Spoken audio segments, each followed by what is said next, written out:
नमस्ते and welcome back to Organizopedia. Winter is here and weather बहुत ज़्यादा ठंडा भी होता जा रहा है। I am in the northern part of the India और जैसे जैसे टाइम आगे बढ़ेगा उसके साथ साथ ठंड भी बढ़ती चली जाएगी। This is the perfect time that we all take out our blankets, woollen clothes and most important गर्मा गर्म खाना खाने का सबसे ज़्यादा आनंद इस मौसम में ही आता है। तो आज इस वीडियो में मैं आप सबके साथ शेयर करने वाली हूँ कि किस तरह से मैं अपने घर को विंटर के लिए रेडी करती हूँ। तो चलिए फिर शुरू करते हैं आज का ये वीडियो।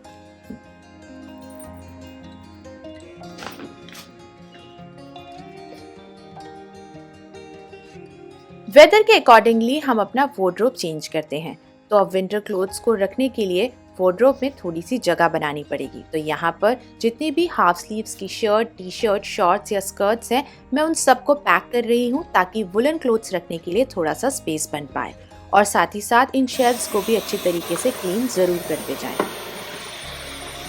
शेल्फ पर मैं सिर्फ फुल स्लीव शर्ट्स को रखूंगी।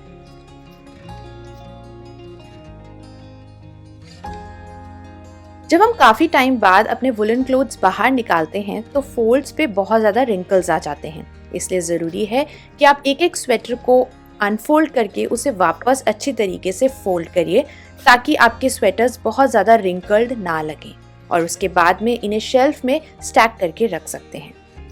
यहाँ पर रोल अप करके लोअर्स रख रही हूँ और इस बॉक्स के अंदर मैंने कुछ एक्स्ट्रा लोअर्स रखे हुए हैं। अगेन उन्हें रोल करके कुछ extra mufflers and half sweaters.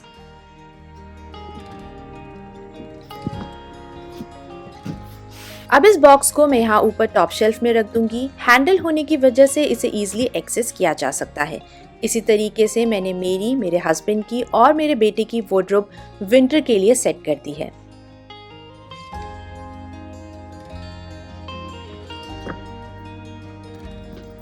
Winter clothes हमने वार्डरोब में सेट कर दिए हैं। नाउ इट्स टाइम कि हमारे जो half T shirt, shirts, kurta pyjama और शॉर्ट्स हैं उन्हें भी हम अच्छे से रखें। उसके लिए मैं इस तरीके का एक बड़ा बैग यूज़ करती हूँ। फ्रंट में एक ट्रांसपेरेंट पैच है जिससे ईजिली ये देखा जा सकता है कि इस बैग के अंदर हमने किस मेंबर के क्लोथ्स को रखा है। हर एक फैमिली मेंबर के लिए मैंने एक बैग रखा हुआ है जिसमें हम उनके समर्स के क्लोथ्स या फिर विंटर के क्लोथ्स ऑर्गेनाइज करके रख देते हैं। नैफ्थलीन बॉल्स डालना बिल्कुल ना भूलें।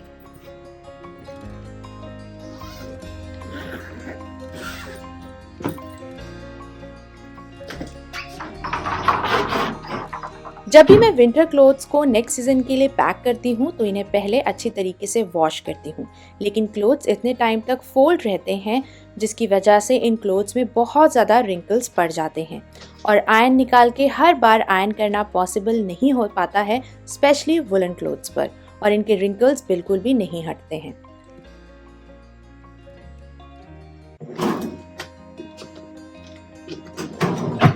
तो इस प्रॉब्लम को इजीली सॉल्व करने के लिए आप अपने पास एक हैंड हेल्ड स्टीमर हैंडी रख सकते हैं।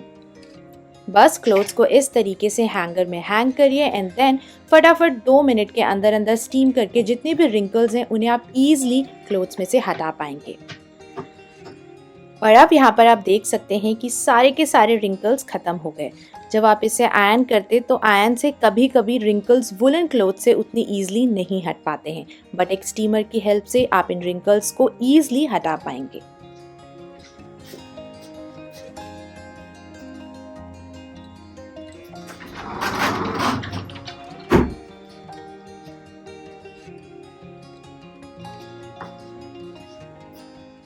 विंटर्स में यूजुअली हम सब गर्म पानी पीना पसंद करते हैं, तो आप एक इस तरीके का electric kettle kitchen counter top के ऊपर हैंडी रख सकते हैं।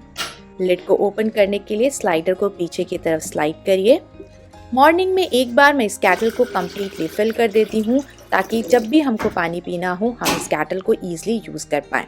बस कुछ इस तरीके से स्टैंड के ऊपर रखिए, स्विच ऑन करिए एंड देन केटल को यहाँ से ऑन कर दीजिए।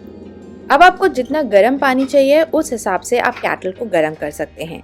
आप चाहें तो पानी को इस तरीके से एक वाटर बॉटल में फिल कर लें और उसके बाद में आप इन बॉटल्स को अपने डाइनिंग टेबल, बेडरूम या फिर आपके स्टडी डेस्क के ऊपर भी रख सकते हैं।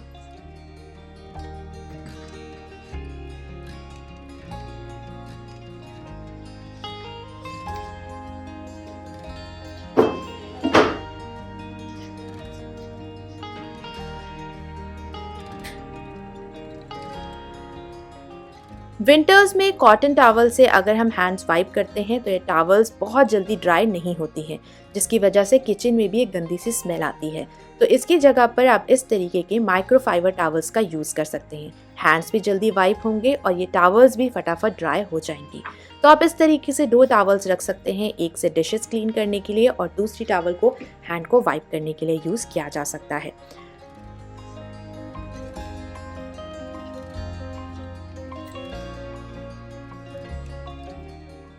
दिल्ली में विंटर्स काफ़ी ज़्यादा चिली होती हैं, तो हम तो अपने एसी कंफर्टर्स को अर्ली नवंबर में ही पैक करके अच्छी तरीके से रख देते हैं और इन कंफर्टर्स को हम रिप्लेस करते हैं थोड़े से थिक कंफर्टर्स के साथ में।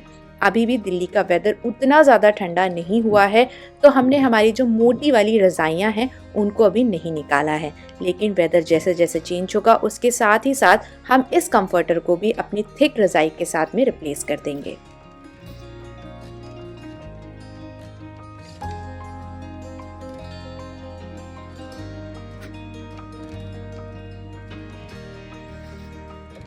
कॉटन शीट्स को वुलन बेडशीट्स के साथ में रिप्लेस किया जा सकता है, तो मैं कुछ इस तरीके से इस बैग के अंदर वुलन बेडशीट्स रखती हूँ ऑर्गेनाइज करके। अब मैंने यहाँ पर 2 सिंगल बेड के ब्लैंकेट्स हैं जिन्हें जॉइंट करवा के एक डबल बेड की बेडशीट बनवाई थी आज से 8 साल पहले, और उसी के पिलो कवर्स। या फिर इस तरीके से डबल बेड के ब्लैंकेट को भी बेडशीट की तरह यूज कर सकते हैं। ब्लैंकेट से ही आप पिलो कवर्स भी बनवा सकते हैं। ये भी एक मटेरियल है, बट ये उतना ज़्यादा वार्म नहीं फील होता है। तो मैं इसी तरीके से इन बेडशीट्स को throughout the year organise करके रखती हूँ। अभी रिसेंटली मैंने ये एक कंप्लीट बेड कवर है with pillow covers and quilt cover जिसे अमेजोन से ऑर्डर किया था। थोड़ा सा बेडशीट मुझे ऐसा लगता है कि थोड़ा सा और बड़ा होना चाहिए था, अदरवाइज जो फ्लीस वाले कपड़े होते हैं ये आप खींचेंगे तो आराम से बेड पे फिट हो जाते हैं।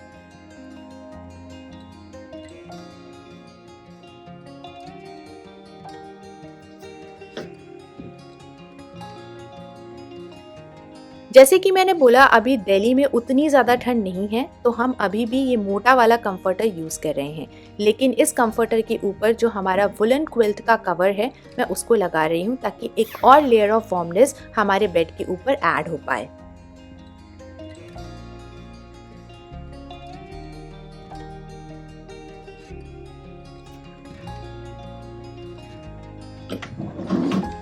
बेड साइड टेबल को भी विंटर के अकॉर्डिंगली ऑर्गेनाइज करना ज़रूरी है। तो यहाँ पर मैंने कुछ बास्केट्स और साथ ही साथ इस तरीके के पार्टीशन का यूज़ किया है। बैग में जाएगा एक बेबी लोशन। इस तरीके के आइसक्रीम बॉक्सेस यूज़ कर रही हूँ इस ड्रॉर को ऑर्गेनाइज करने के लिए। बैग में एक ointment, Vicks VapoRub, roll on जो कि विंटर के लिए काफ़ी ज़रूरी है, थर्मोमीटर्स, और यहाँ पर एक ऑल आउट रख रही हूँ। ये एक मॉइस्चराइज़र रात को अपने हैंड्स को मॉइस्चराइज करने के लिए, heating pad because I have a condition of neuralgia, तो हीटिंग के लिए मुझे ये ज़रूरी होता है। एक note pad, watch, it's charger and AirPods, Boroline rubber bands और यहाँ पर मॉइस्चराइज़र एंड चैपस्टिक। इस बॉक्स में एक लिड है, तो यहाँ पर मैं अपनी मेडिसिन को ऑर्गेनाइज कर रही हूँ। जो भी मेरे बेड साइड एसेंशियल्स हैं मैंने उन्हें यहाँ पर ऑर्गेनाइज कर दिया है ताकि मैं इन्हें ईजिली जब भी मुझे यूज़ करना हो मैं यहाँ से पिक कर पाऊँ।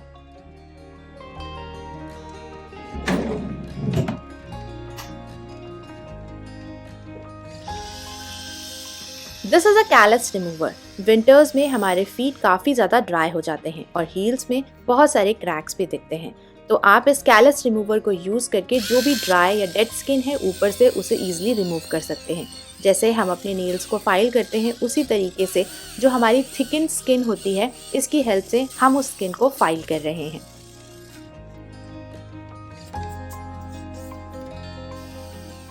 जब आप डेड स्किन को कम्प्लीटली रिमूव कर दें उसके बाद में अपने फीट को मॉइस्चराइज करना बिल्कुल भी ना भूलें। अच्छी से फुट क्रीम लगाएं ताकि आपके जो हील्स हैं वो एकदम सॉफ्ट दिखने लगे।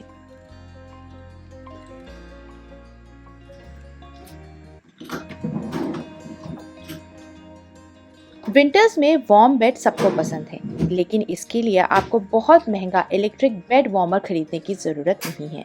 जो आपका नॉर्मल हीटिंग पैड होता है उसे कम्प्लीटली अच्छे से हीट कर लीजिए और जब भी आप सोने जा रहे हों उसके ठीक 10 या 15 मिनट पहले इस हीटिंग पैड को ब्लैंकेट के नीचे कुछ इस तरीके से रख दें और जब भी आप बेड पे सोने के लिए आएंगे आपका जो बेड है वो कम्प्लीटली वार्म हो जाएगा और आपके फीट उतने ज़्यादा आपको ठंडे फील नहीं होंगे।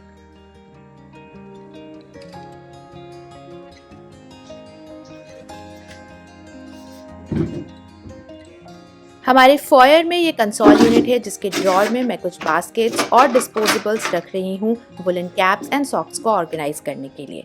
तो यहाँ पर मैंने सॉक्स और इस साइड में जितने भी हैंकीज या हैंकरचीफ्स हैं उन्हें रख दिया है और वुलन कैप स्पेशली मेरे बेटे के लिए कि जब भी वो बाहर पार्क में या स्कूल के टाइम पर जा रहा हो तो ईजिली यहाँ से अपना सॉक्स और कैप्स को पिक कर पाए।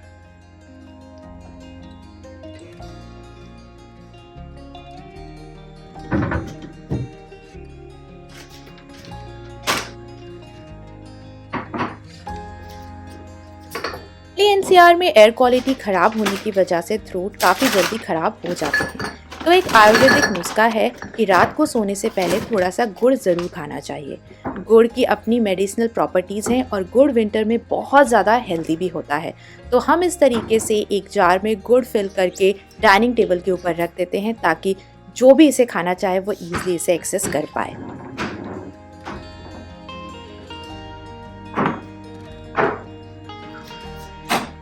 जैसे कि मैंने बोला विंटर्स के लिए गुड़ बहुत फ़ायदेमंद रहता है तो आप तिल और गुड़ के लड्डू भी बना के रख सकते हैं। तिल को सबसे पहले ड्राई रोस्ट करेंगे। रोस्ट तब तक ही करना जब तक कि इसमें से एक चरचर की साउंड ना आए और उसके बाद में आप इसे मिक्सी में अच्छे से ग्राइंड कर लें। ग्राइंड करते टाइम ध्यान रखिएगा कि आपको पाउडर नहीं, इसको सिर्फ दरदरा पीसना है। अब गुड़ को हमें सिर्फ और सिर्फ मेल्ट करना है। इसको छोटे छोटे पीसेस में आप तोड़ लीजिए और इसकी चाशनी ना बनाइएगा। इसको सिर्फ तब तक ही गैस में रखिए जब तक कि ये अच्छी तरीके से मेल्ट ना हो जाए। जब ये मेल्ट हो जाए तो आप इसे तिल के साथ में मिक्स कर लें। इसे अच्छी तरीके से किसी स्पून की हेल्प से मिक्स कर लीजिए। अब आप चाहें तो इसकी बर्फी भी बना सकते हैं या फिर लड्डू, अपने हिसाब से जैसा भी आपको इसे खाना पसंद आए। गुड़ की तरह तिल भी सर्दियों में बहुत फ़ायदेमंद होती है तो मैं वीक में 1 या 2 बार इस तरीके से थोड़े थोड़े बैच में इन लड्डुओं को प्रिपेयर कर लेती हूँ। हमारे घर में सबको बहुत ज़्यादा पसंद आते हैं। जैसे कि तिल और गुड़ के लड्डू बहुत ज़्यादा हार्ड हो जाते हैं चाशनी बनाने की वजह से, लेकिन जब आप गुड़ को सिर्फ और सिर्फ मेल्ट करेंगे तब आप देखेंगे कि जो लड्डू हैं बहुत ज़्यादा सॉफ्ट रहेंगे।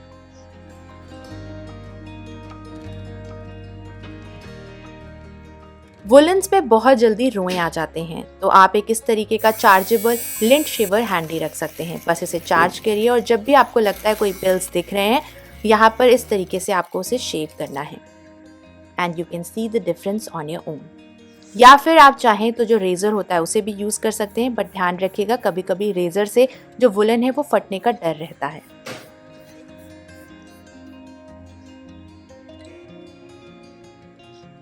विंटर्स में करेक्ट फुटवेयर चूज करना ज़रूरी है ताकि आपके सॉक्स ज़्यादा खराब ना हो। जब भी आप ऐसे स्प्लिट टो वाले सॉक्स पहनते हैं तो उसके साथ में आप स्लिप-ऑन्स या फिर फ्लिप फ्लॉप्स को ईजिली वेयर कर सकते हैं। लेकिन जब आप नॉर्मल सॉक्स के साथ में फ्लिप फ्लॉप्स पहनते हैं तो आपकी जो सॉक्स हैं वो यानी कि ऊपर की तरफ से फटने शुरू हो जाते हैं और सॉक्स जल्दी खराब हो जाते हैं। इसलिए जब भी आप इस तरीके के नॉर्मल सॉक्स पहनते हैं तो उसके साथ में फ्लिप फ्लॉप्स की जगह हमेशा स्लिप-ऑन्स पहनिए ताकि आपके सॉक्स ज़्यादा खराब ना हों।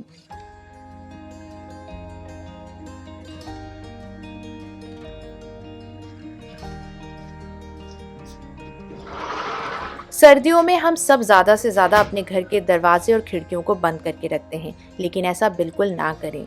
मॉर्निंग में स्पेशली अपने डोर्स एंड विंडोज़ को थोड़ी देर के लिए ओपन करें ताकि आपके घर में एक अच्छा क्रॉस वेंटिलेशन हो पाए। अदरवाइज एक गंदी सी स्मेल आएगी और बीमार होने के चांसेस और ज़्यादा इंक्रीज हो जाते हैं विंटर्स में। तो ये था आज का वीडियो एंड आई होप आप सबको आज का वीडियो पसंद आया होगा। मैं मिलती हूँ नेक्स्ट वीक एक और वीडियो के साथ में। तब तक take care, enjoy and bye bye.